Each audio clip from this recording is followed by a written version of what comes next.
Bom, hoje vamos começar direto aqui nesse gráfico bonito, né? É tão bonito que merece um like, não merece? Então deixa um like aí, porque a gente está comparando aqui os 3 ciclos de alta, né? Os 3 últimos ciclos de alta, 2013, 2017 e 2021. E o interessante ao analisar esse gráfico é a gente notar como eles são parecidos. E eu não quero ficar fazendo aqui uma análise gráfica sobre isso aqui. O que eu quero mostrar para vocês é como o Bitcoin é maluco, né? De um dia para o outro ele tem uma disparada absurda e totalmente inesperada. Então, olhem aqui nesses gráficos que a gente tem o mês de julho marcado aqui, né? E vocês notam que a subida até o mês de julho, ela é uma subida relativamente tranquila quando a gente analisa o gráfico como um todo, né? Afastando o gráfico.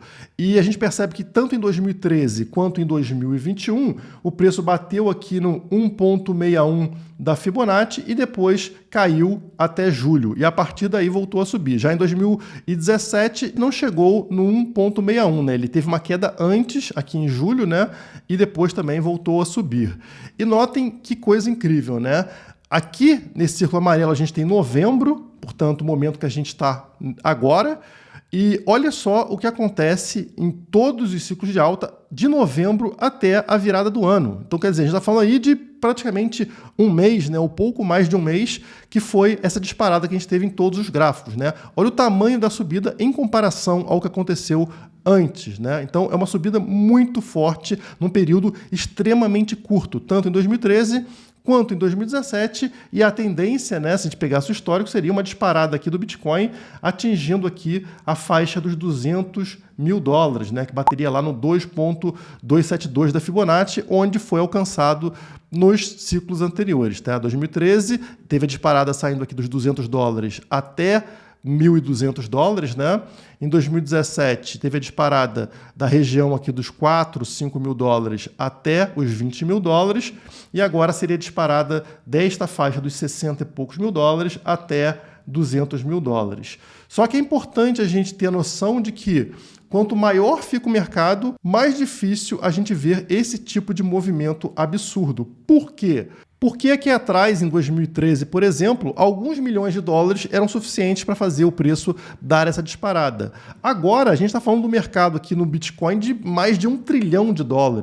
Ou seja, para dobrar o preço, né, para o preço sair aqui dos 60 mil e chegar em 120 mil dólares, é necessário uma entrada de $1 trilhão dentro do período aí de um mês e meio, mais ou menos, né? Então, quer dizer, é um fluxo muito grande de dinheiro, ao contrário do que acontecia lá atrás. Então, quanto maior fica o mercado, a tendência é que ele fique menos volátil, né? Fique mais difícil você conseguir uma entrada muito grande para ter uma multiplicação enorme no seu patrimônio. Quem investe aí em shitcoin sabe disso, né? Você pega uma moedinha com valor de mercado de, sei lá, $2 milhões, qualquer cara que entrar ali com 500 mil vai fazer o preço dessa moeda disparar tremendamente. Então, qualquer 500 mil, qualquer 1 milhão faz o preço disparar. Já no Bitcoin, você precisa aí de bilhões de dólares para ter esse mesmo movimento.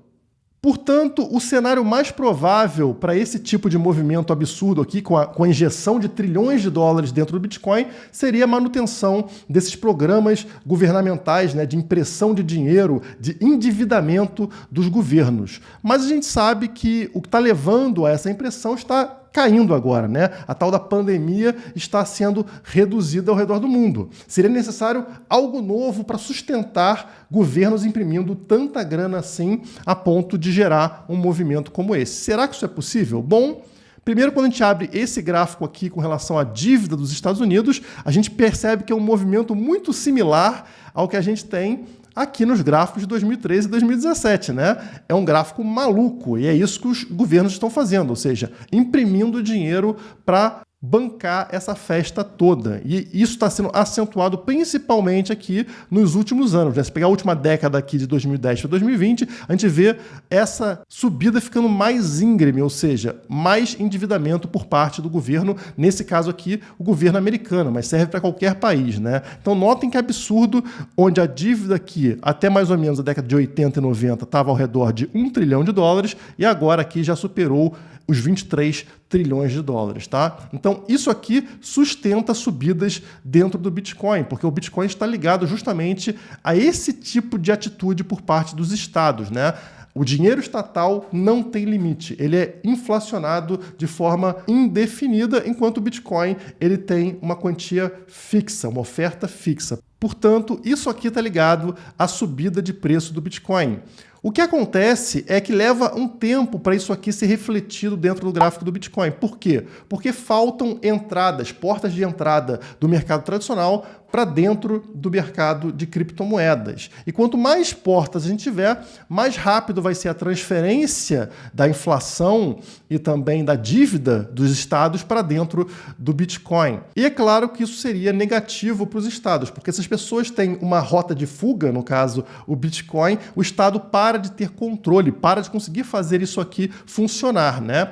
E não é à toa que a gente vê esse tipo de notícia. Estados Unidos, SEC rejeita ETF de Bitcoin à vista da VanEck. Vocês sabem que teve aprovação recente de um ETF de futuros de Bitcoin lá na SEC, mas agora ela rejeitou esse ETF de Bitcoin à vista. E por quê? Porque, como eu falei para vocês, isso permitiria ali uma porta de entrada, né, uma escapatória de todo o mercado tradicional com relação às dívidas e à inflação geradas pelos governos. Então as pessoas escapam para dentro do Bitcoin. E a SEC está tentando evitar isso. A desculpa que eles vão dar é outra, obviamente, né? O que eles falam aqui, ó, a comissão concluiu que a BZX não atendeu os requisitos para demonstrar que sua proposta é condizente com os requisitos para prevenir ações e práticas fraudulentas e manipuladoras e para proteger investidores e o interesse público. Que bonzinhos que eles são, né? Eles estão fazendo essa proibição para proteger você de comprar Bitcoin. Veja que interessante. Como disse aqui o Matias Dorta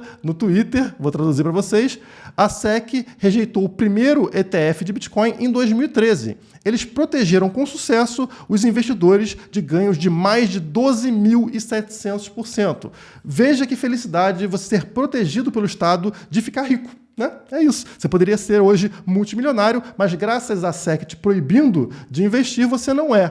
Então, é esse tipo de proteção ao investidor que eles estão fazendo.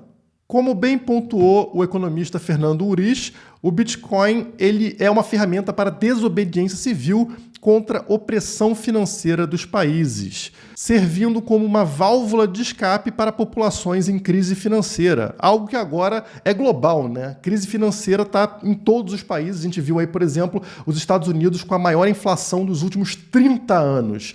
E o Bitcoin serviria justamente para as pessoas terem essa válvula de escape, né? Escaparem de uma situação crítica como essa. Então não é à toa que a SEC vai lá e não vai aceitar um ETF à vista de Bitcoin. Mas isso somente por agora. A gente sabe que é inevitável, né? Eles estão somente atrasando esse processo.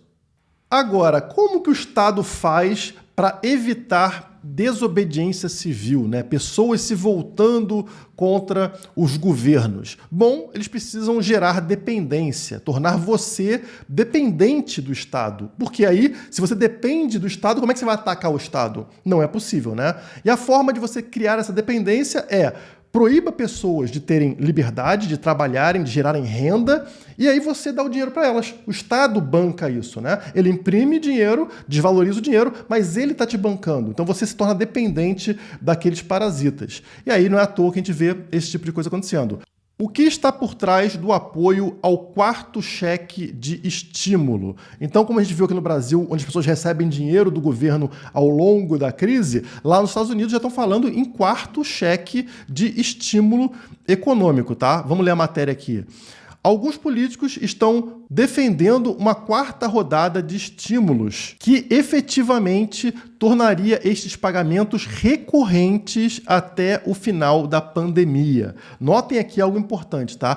Pagamentos recorrentes até o final da pandemia. Quando é o final? Ninguém diz, né? Então, quer dizer, é importante para eles que a pandemia não acabe. Grave essa sentença. Mas vamos continuar aqui.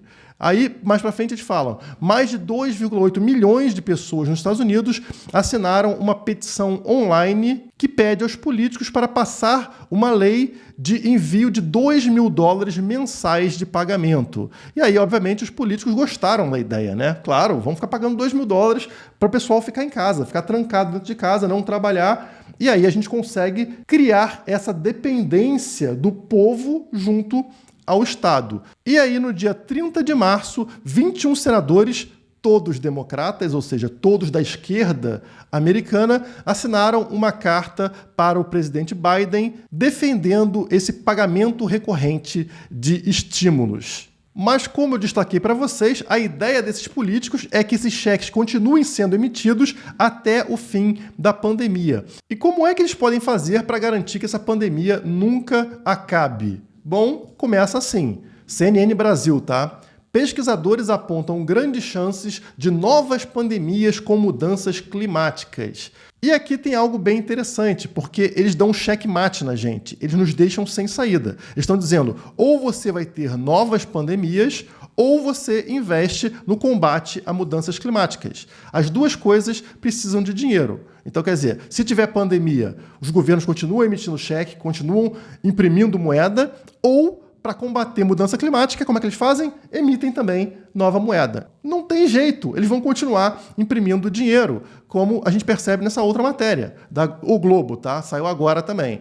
Investimentos estão muito abaixo do necessário para evitar os efeitos mais catastróficos das mudanças climáticas. Já te deram a dica aqui, ó. Investimentos estão muito abaixo do necessário. Ou seja, precisamos de mais dinheiro do povo para combater esse negócio chamado mudança climática, né? Então, se não for combater pandemia, combata a mudança climática. E a matéria diz o seguinte: levantamento do Climate Policy Initiative indica que o mundo precisa ultrapassar a marca de 4,3 trilhões de dólares em investimento no clima até o ano de 2030, para limitar o aquecimento global a 1,5 graus Celsius. E estão aqui parte dos trilhões de dólares necessários para fazer o Bitcoin, por exemplo, ter um pump. Mas, enfim, o Estado já falou, precisa desses trilhões todos do seu dinheiro para resolver esse problema. Agora, esse tipo de questionamento que eu estou fazendo aqui no vídeo acaba ajudando numa desobediência civil. As pessoas refletem e falam, pô, isso não faz sentido. Eu não vou pagar trilhões de dólares para combater algo que é totalmente subjetivo, como, por exemplo, mudanças climáticas. Não acho isso certo. Então, como que o Estado vai fazer para impedir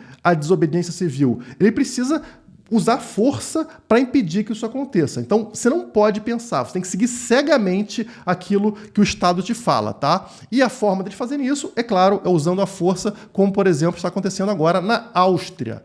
A Áustria anuncia confinamento de não picados contra a tal doença a partir desta segunda-feira. Isso aqui significa que pessoas que não aceitaram ter algo injetado em seu corpo, seja lá pelo motivo que elas tiverem, não tem mais qualquer liberdade, tá? Mesmo dentro daquilo que pertence a elas, como, por exemplo, a loja delas, o comércio delas, não podem mais fazer nada. Elas têm que seguir cegamente o que o Estado mandar. E claro que aí do outro lado vão ter pessoas falando, não, mas isso aí precisa ser feito, porque isso é ciência, sei lá o que, sei lá o que.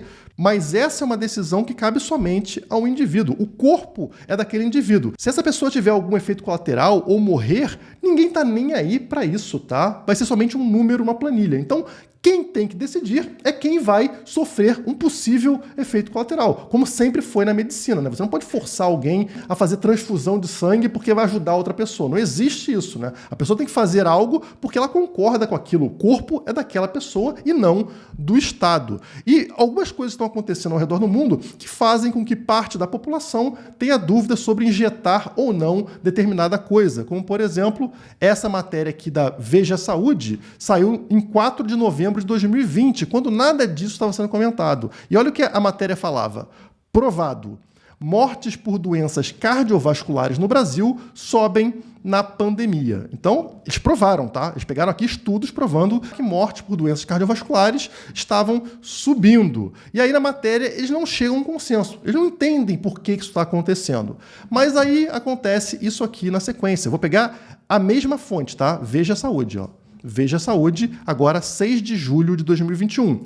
Miocardite e picadas dessa empresa e dessa empresa. Entenda a relação. Casos leves de inflamação cardíaca ocorrem em jovens e são considerados evento adverso extremamente raro dos imunizantes à base de RNA. que é parte das vacinas que estão sendo utilizadas, né? Então eles começam a falar aqui que, opa, agora a gente tem um problema aqui cardíaco, né, ocorrendo em jovens. Lembra da matéria antiga? Falando que estava provado o aumento das mortes também com relação ao coração, né? Aí, beleza, fizeram essa matéria aqui na Veja Saúde, vou continuar usando a mesma fonte, tá? Ó, passamos de julho, aí logo na sequência, agora já em agosto, o que eles soltam também na Veja Saúde? De pandemias a infartos. Opa, infartos. Os riscos das mudanças climáticas para a saúde? Peraí. O negócio progrediu rápido demais. Então, quer dizer, tinha problema de coração subindo, aí começou um problema aqui ligado à picada, e agora não é mais culpa de nada disso. O problema de infartos são mudanças climáticas.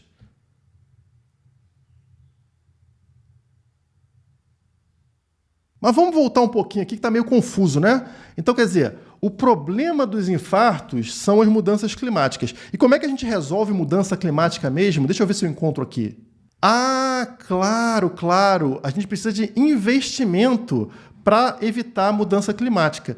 Então, entendi. Então a gente está com um problema aqui de infarto, mas se a gente jogar bastante dinheiro na mão do político, dos estados, a gente resolve esse problema, porque o problema do infarto está ligado à mudança climática e não a tudo que está acontecendo agora. Então, essas matérias estão surgindo no mundo todo, como, por exemplo, aqui em inglês está falando o seguinte: a pandemia aumenta o risco de ansiedade e, portanto, de problemas cardíacos. Estudo. Ciência, né? Ciência. Então, quer dizer, aqui eu estou dizendo o seguinte: como na pandemia a gente fica mais ansioso, estamos tendo mais problema de coração, entendeu, pessoal? Então, é outro estudo mostrando isso aí para vocês. E aqui outra matéria agora do The Times, né? Super importante mundialmente, falando: aumento de ataques cardíacos são atribuídos ao estresse da pandemia e à dieta pobre. Com certeza a gente está comendo mais ovos e bacon, como a matéria mostra na foto aqui, e é por este motivo que a gente está tendo um número muito maior de ataques cardíacos. Entendeu? Tá tudo aqui ligado, faz todo sentido, como vocês podem perceber, né? É questão aí de meio ambiente, é questão de estresse, a dieta desbalanceada, isso aí está levando a esses problemas. E como vocês percebem, existe motivo para certas pessoas não confiarem exatamente naquilo que o Estado está mandando elas fazerem.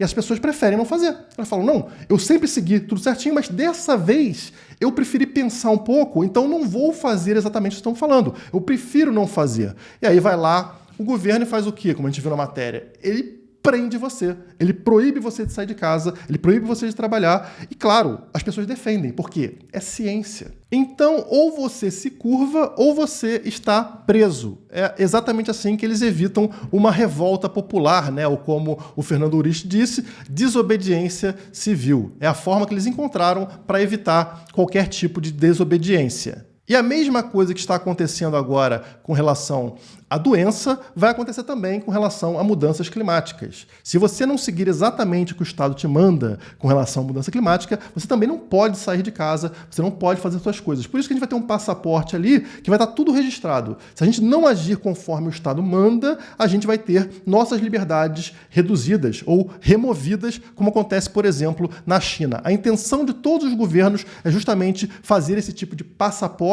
com crédito social para dar uma nota para você como cidadão, se você está comportando bem ou se está se comportando mal. Mas não fique muito estressado, porque senão você pode ter um outro problema, como a matéria fala aqui, de síndrome do coração partido. Olha só que nome diferente, né? Então, eu estou falando aqui que a doença está aumentando os casos de síndrome do coração partido. O que seria isso?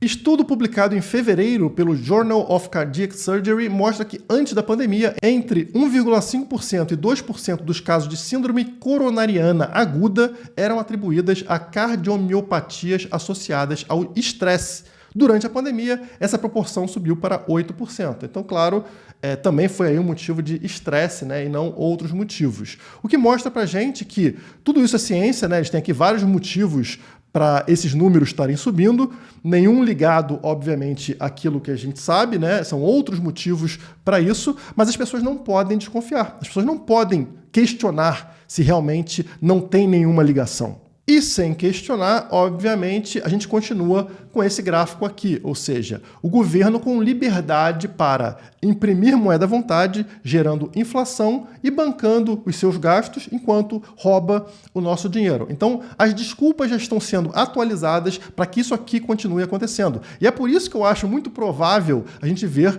esse fluxo, né, esse fluxo de entrada de dinheiro para dentro do Bitcoin acontecendo, mesmo com as barreiras geradas por parte do Estado, né, como a gente viu ali a proibição de um ETF de Bitcoin à vista. Temos muitos fundamentos para acreditar em subidas fortes de preço. Eu não diria que tão fortes quanto dos ciclos anteriores, mas fortes o suficiente para levar o Bitcoin pelo menos até 100 mil dólares aí no curto prazo. Não sei se até o final do ano ou se até o primeiro trimestre de 2022, mas os fundamentos estão na direção correta, né, de forma similar aos ciclos anteriores.